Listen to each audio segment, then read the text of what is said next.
नमस्कार, आप देख रहे हैं न्यूज 24। आपके साथ मैं हूं रवि ठाकुर। एक कहावत है, राजनीति में कोई किसी का परमानेंट दोस्त या दुश्मन नहीं होता। नेता अपने फायदे के लिए पार्टी चुनते हैं और पार्टियां भी अपने फायदे के लिए जी हां, नेताओं को जनता के बीच उतारती हैं। लेकिन 2024 का लोकसभा चुनाव कई मायनों में खास है। इस बार नेता बीच चुनाव में पार्टी बदल रहे हैं। ऐन वक्त पर कैंडिडेट का नामांकन रद्द हो रहा है और यह सब कुछ हो रहा है कांग्रेस पार्टी के साथ। बीजेपी के साथ सत्ता और साख की लड़ाई लड़ने उतरी कांग्रेस के लिए अपने ही नेता मुश्किल खड़ी कर रहे हैं और बीजेपी के उम्मीदवारों को बिना चुनाव के ही जीत नसीब होने लगी है।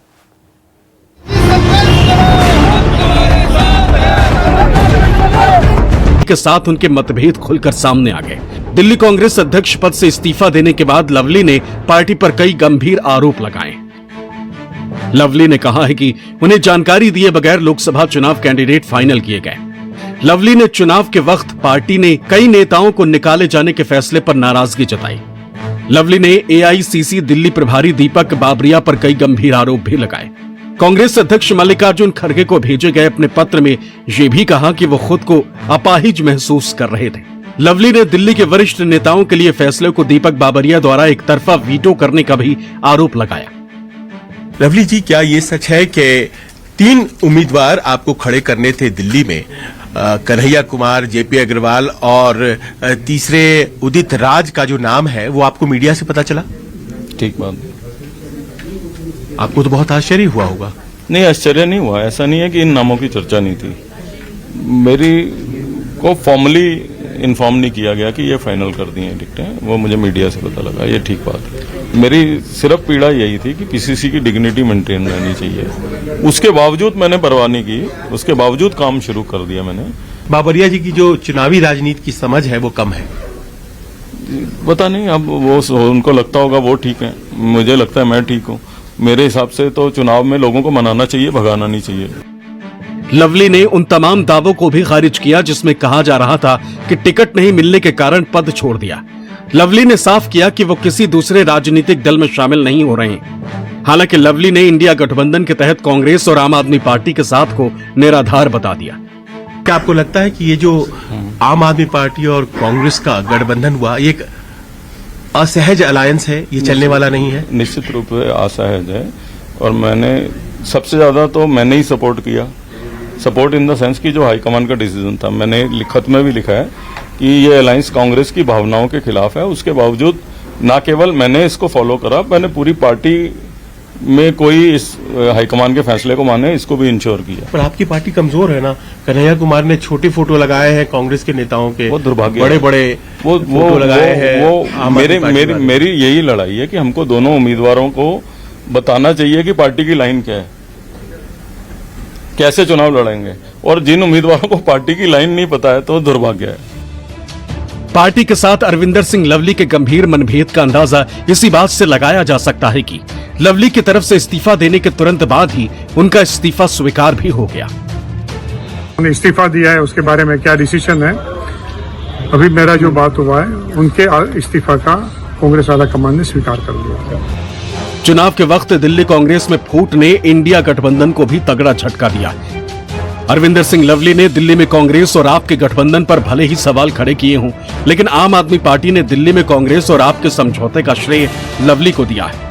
तो वहीं कांग्रेस में फूट से बीजेपी गदगद नजर आ रही है। बीजेपी ने लवली के इस्तीफे को उनके दिल की आवाज बताते हुए विपक्षी गठबंधन पर तंज कसा।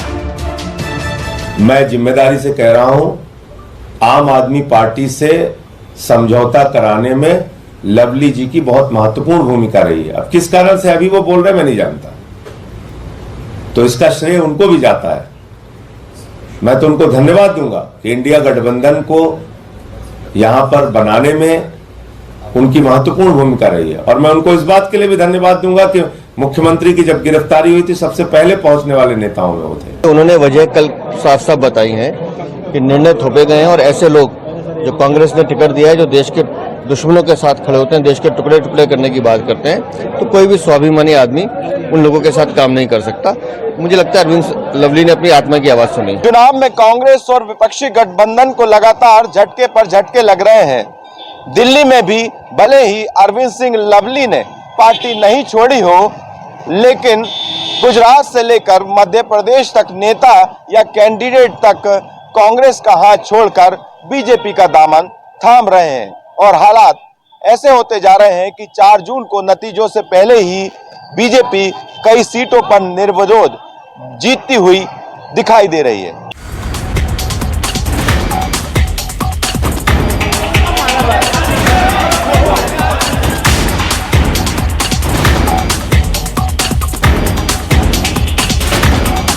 मुझे निर्विवादित विजय घोषित किया गया है तो गुजरात में और देश में पहला कमल खिला है। गुजरात में वाकई में कमाल हो गया, क्योंकि चुनाव से पहले, नतीजों से पहले ही 2024 के लोकसभा चुनाव में बीजेपी का खाता खुल गया। मुझे जो निर्विवादित विजय घोषित किया गया है वो इंडिकेट कर रहा है तो पूरे भारत देश में मोदी साहब ने जो 400 पार का लक्ष्यांक रखा है वो दिशा में पहला कदम है और भारतीय जनता पार्टी एनडीए निश्चितपणे ये लक्ष्यांक सिद्ध करेगा और जो पूर्ण बहुमत के 2/3 से ज्यादा बहुमत वाली सरकार जो आगे बनने जा रही है। कहानी भले ही फिल्मी लगे, लेकिन ये पूरी तरह सच है। सूरत में बीजेपी के निर्विरोध चुनाव की कहानी किसी सुपरहिट फिल्म के जैसी दिलचस्प है, क्योंकि बीजेपी के जीत के पीछे का कारण यह है कि सूरत से कांग्रेस प्रत्याशी नीलेश कुंभारी का पर्चा रद्द हो गया। आरोप लगाया गया कि उनके पर्चे में गवाहों के नाम और हस्ताक्षर में गड़बड़ी है। इसके बाद जिला निर्वाचन अधिकारी ने कांग्रेस उम्मीदवार को प्रस्तावकों को पेश करने को कहा, लेकिन वो ऐसा नहीं कर पाए। इसके बाद मैदान में बाकी बचे 8 प्रत्याशियों ने भी अपने नाम वापस ले लिए और बीजेपी प्रत्याशी मुकेश दलाल के निर्विरोध जीत से सूरत में इतिहास बन गया। ऐसा पहली बार हुआ है जब बीजेपी का कोई सांसद निर्विरोध चुनाव जीत गया, लिहाजा पार्टी इस बात का जश्न मना रही है। वहीं कांग्रेस अपने प्रत्याशी का नामांकन रद्द होने के पीछे धांधली का आरोप लगाती है। सूरत कलेक्टर श्री ने हमारे भारतीय जनता पार्टी के कैंडिडेट श्री मुकेश भाई दलाल को बिनहरीफ डिक्लेयर किया है। ये पहला कमल है जो मोदी साहब का 400 कमल का लक्ष्यांक है, उसको हम सूरत से पहला कमल उनको अर्पण कर रहे हैं। मोदी साहब में लोगों का विश्वास, मोदी साहब के प्रति जो लोगों की भावना और मोदी साहब को जो समर्थन पूरे देश और गुजरात से मिल रहा है, तो हमें विश्वास है कि मोदी साहब के 400 पार का लक्ष्यांक भी हम हासिल करेंगे। कांग्रेस के जो दोनों नामांकन पत्र थे, उसके जो मेन उम्मीदवार था और डमे, दोनों का नामांकन पत्र खारिज कर दिया गया है। हमारी जो दलीलें थी, हमारा जो रिप्रेजेंटेशन किया था, उसने ऑर्डर में लिखा गया है, लेकिन हमारा वो रिप्रेजेंटेशन सही नहीं है। और किस वजह से सही नहीं है, इसका कोई जिक्र ऑर्डर्स में किया नहीं गया है। इसका मतलब है कि ऑर्डर्स बहुत सस्टेनेबल नहीं है। ये ऑर्डर्स को हम त्वरित कोर्ट में चैलेंज करेंगे। गुस्से में कार्यकर्ताओं ने नीलेश के नाम पर गद्दार का पोस्टर चिपका दिया। राजनीतिक हलकों में चर्चा यहां तक है कि नीलेश कुंभारी ने ही मैच फिक्सिंग की हुई थी। कुंभारी ने कांग्रेस को ऐसे धर्म संकट में फंसा दिया है कि जहां पर पार्टी हार कर भी बीजेपी को ठीक से नहीं घेर पा रही। शायद इसी को कहते हैं कि घर का भेदी लंका ढाए। यानी चुनाव के नाम पर सूरत में जो कुछ हुआ उसकी मिसाल मिलनी मुश्किल है। कांग्रेस भले ही चुनाव आयोग से लेकर बीजेपी पर सवाल उठा रही हो, लेकिन इस वाकये से उसकी चुनावी तैयारियों पर सवाल उठते हैं, क्योंकि न तो उसका पार्टी उम्मीदवार 3 भरोसेमंद प्रस्तावक खोज पाया, न ही पार्टी अपने प्रत्याशी का नामांकन रद्द होने के बाद स्थानीय स्तर पर एक भी निर्दलीय उम्मीदवार तैयार कर पाई जिसे वो अपने समर्थन पर मैदान में बरकरार रख पाए।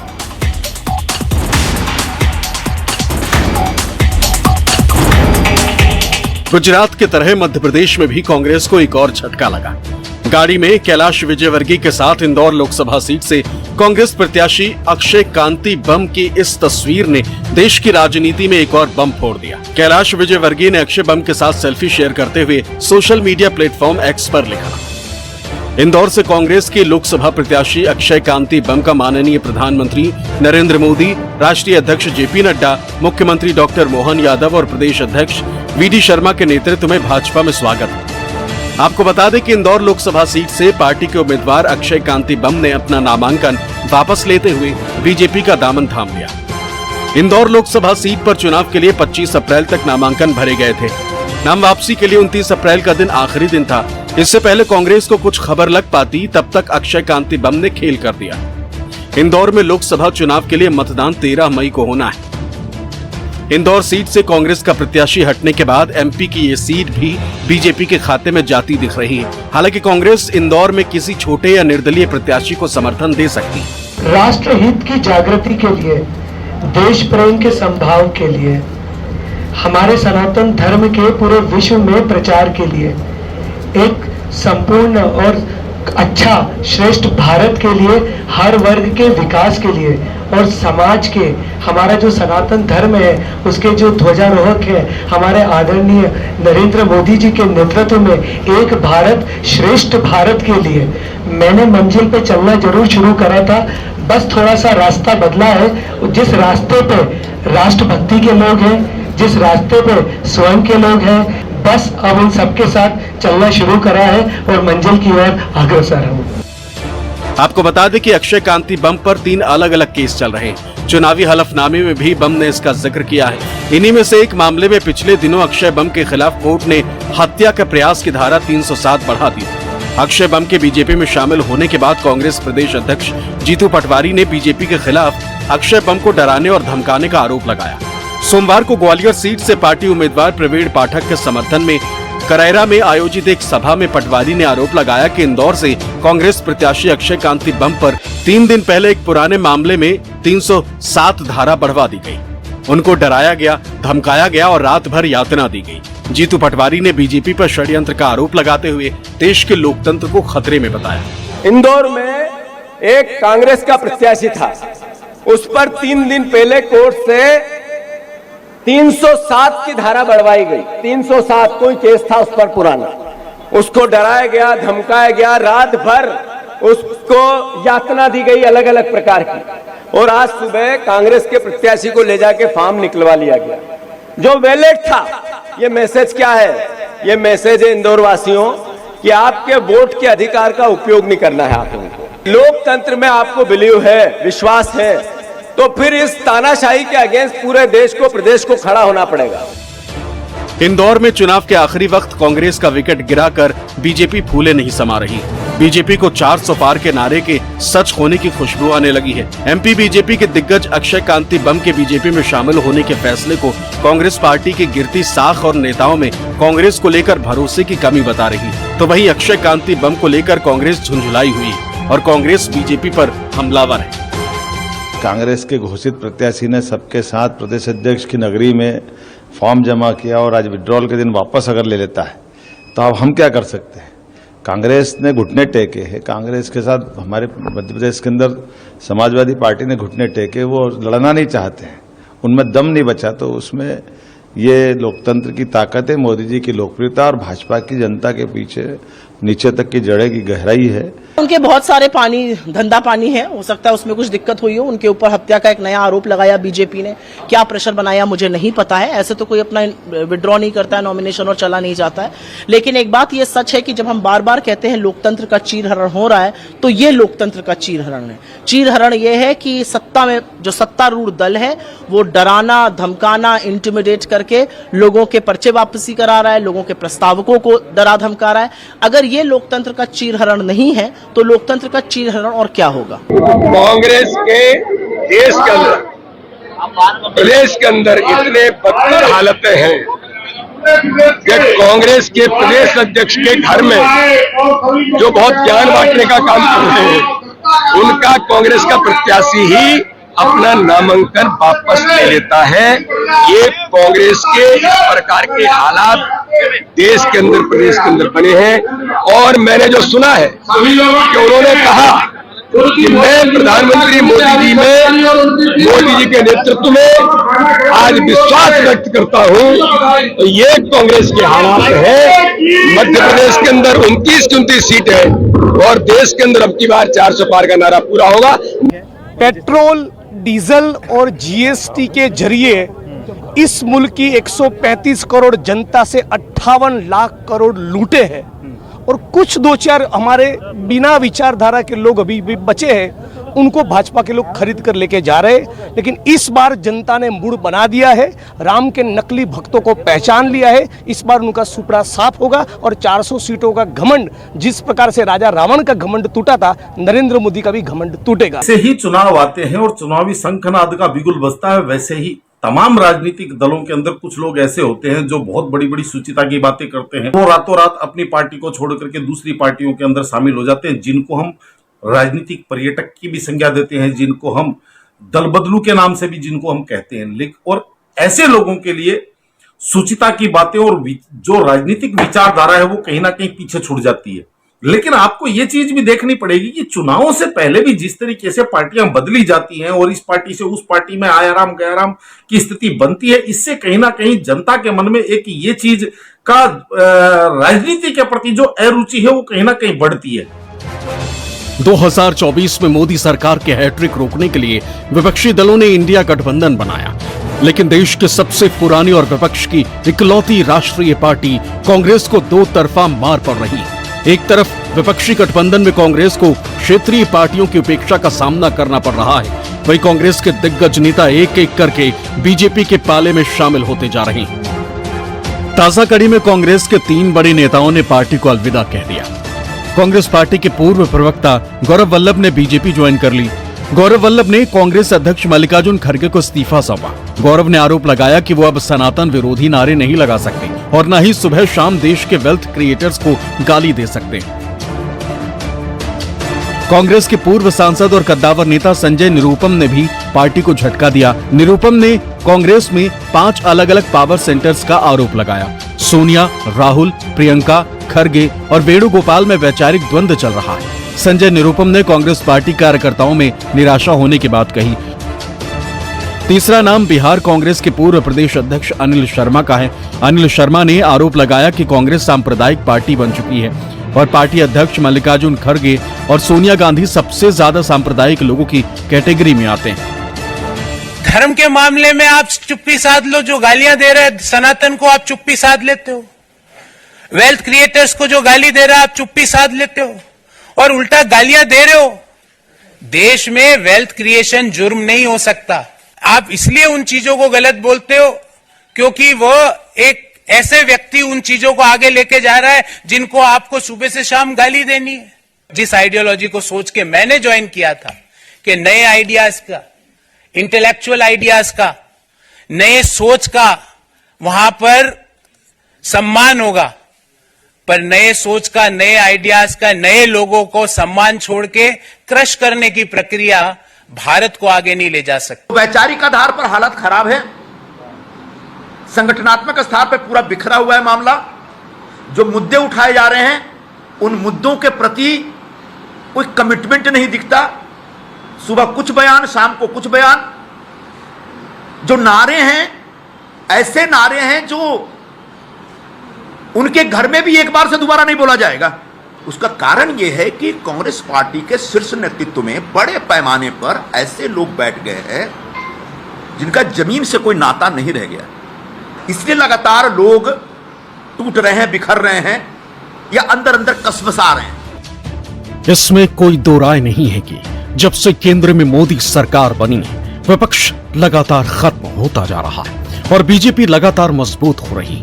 पीएम मोदी के सामने विपक्षी दल कमजोर पर कमजोर हो रहे हैं और आंकड़े बताते हैं कि हाल के दिनों में विपक्षी दलों के 80,000 से अधिक कार्यकर्ता और नेता भारतीय जनता पार्टी में शामिल हुए। एक आंकड़े के मुताबिक भारतीय जनता पार्टी ने दूसरी पार्टियों से आए 116 नेताओं को अपना उम्मीदवार बनाया है। बीजेपी ने कांग्रेस से आए 37 नेताओं को सांसदी का टिकट थमाया है। वहीं बीआरएस से बीजेपी में शामिल हुए 9 नेताओं को प्रत्याशी बनाया गया है। उसी तरह बीएसपी के 8, टीएमसी के 7, बीजेडी के 6, एनसीपी के 6, समाजवादी पार्टी के 6, अन्ना द्रमुक के 4, आम आदमी पार्टी के 2 और दूसरे छोटे छोटे दलों के 31 नेताओं को भारतीय जनता पार्टी ने लोकसभा का टिकट दिया है।